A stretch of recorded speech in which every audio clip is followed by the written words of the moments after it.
वालेकुम नाज़रीन, एक बार फिर एडवोकेट वहीद इकबाल एक नए टॉपिक के साथ आपके सामने हाजिर है। नाज़रीन, एक सवाल है कि जो एम्प्लॉइज़ हैं या जो मुलाजमीन हैं, कहीं पे जॉब कर रहे हैं, तो क्या वो अपनी तारीख़ पैदाइश जो उनकी उस इदारे में दर्ज है, जिस इदारे में वो मुलाजिम हैं, तो उसको तब्दील करवा सकते हैं? और वो कब तक तब्दील होगी? इस सवाल का जवाब कुछ सा कबल सुप्रीम कोर्ट ऑफ पाकिस्तान ने एक फ़ैसले में दिया है। केस के फैक्ट के मुताबिक एक साहब जो स्टेट लाइफ में जो मुलाजिम थे,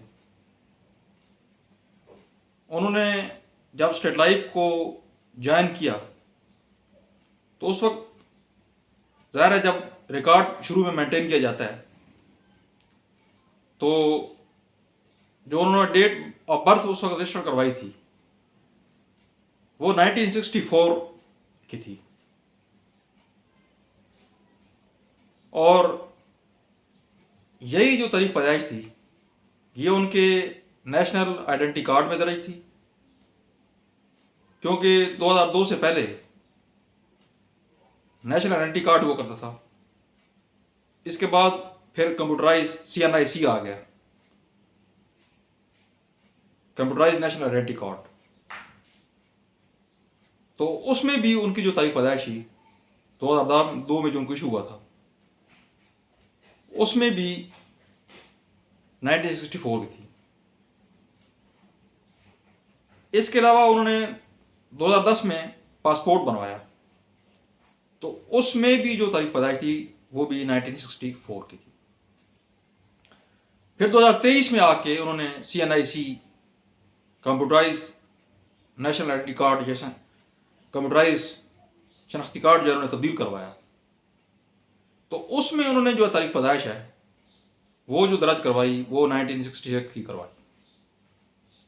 और उसकी बुनियाद पे उन्होंने हाई कोर्ट में रिट की कि मेरा जो रिकॉर्ड है, जो CNIC है, इसकी डेट ऑफ बर्थ के मुताबिक तारीख पैदाइश का रिकॉर्ड जो है वो चेंज किया जाए। ऐसा अमूमन उस वक्त किया जाता है कि जब एम्प्लॉई जो होते हैं वो अपनी जो जॉब है उसको प्रोलॉन्ग करना चाहते होते हैं, और अमूमन जॉब के आखिरी दिनों में ही एम्प्लॉई जो हैं मोस्टली कोशिश करते हैं कि उनकी जॉब जो है वो प्रोलॉन्ग, और उसमें फिर वो अमूमन डेट ऑफ बर्थ वगैरह का मामला लेके आते हैं और उसको तब्दील करवाने की कोशिश करते हैं। बाज़ मामलात में हकीकत भी होती है कि किसी क्लरिकल एरर की वजह से बाज़ औक़ात जो इदारे का रिकॉर्ड होता है वहाँ पे डेट ऑफ बर्थ गलत दर्ज हो जाती है। बहरहाल इस केस में भी ये हुआ, उसकी जो रिट पिटीशन थी उसको हाई कोर्ट ने एक्सेप्ट कर लिया, जिसके खिलाफ सुप्रीम कोर्ट में स्टेट लाइफ इंश्योरेंस कॉर्पोरेशन जो है उसने उसको चैलेंज कर दिया।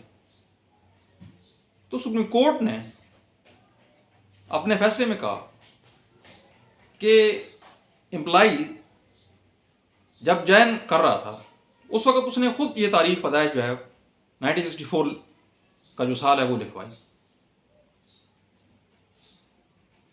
तो इस वजह से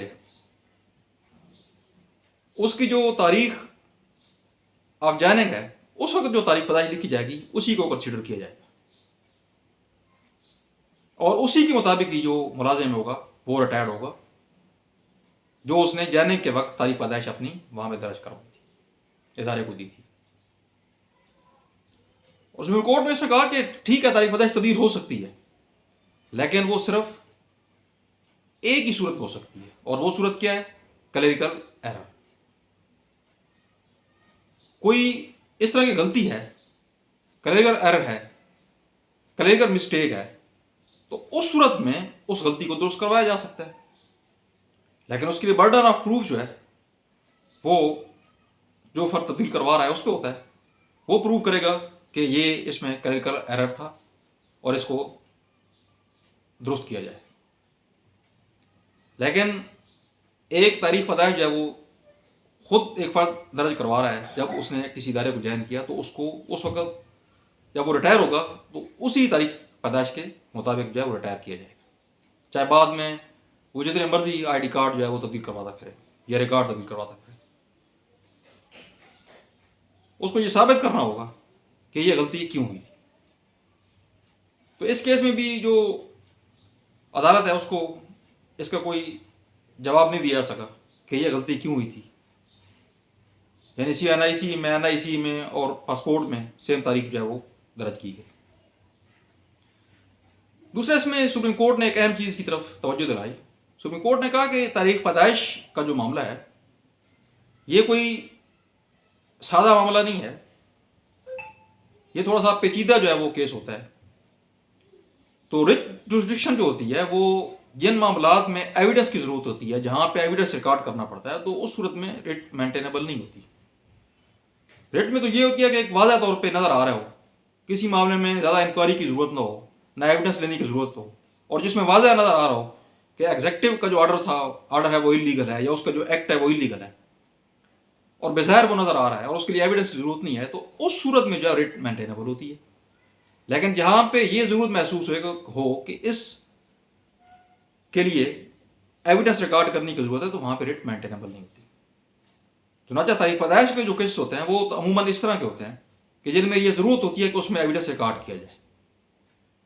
तो इस सूरत में इनके लिए जो मुनासिब फोरम है, एप्रोप्रिएट फोरम है तारीख पैदाइश को दुरुस्त करवाने के लिए, तो वो सिविल कोर्ट है। सिविल कोर्ट ही के थ्रू जो है वो तारीख पैदाइश को दुरुस्त करवाना चाहिए, बजाय इसके कि रिट पिटीशन के थ्रू। क्योंकि तारीख पैदाइश का जो मामला होता है वो तो काफ़ी पेचीदा होता है, उसको साबित करना कि कैसे गलती हुई थी, कहाँ पे गलती हुई थी, तो उस सूरत में सिविल कोर्ट के थ्रू जाना चाहिए। उम्मीद है नाज़रीन आपको वीडियो पसंद आई होगी। अगर वीडियो पसंद आई है तो उसको लाइक करें, शेयर करें, और अगर आपने चैनल सब्सक्राइब नहीं किया तो सब्सक्राइब करें। अल्लाह हाफिज़।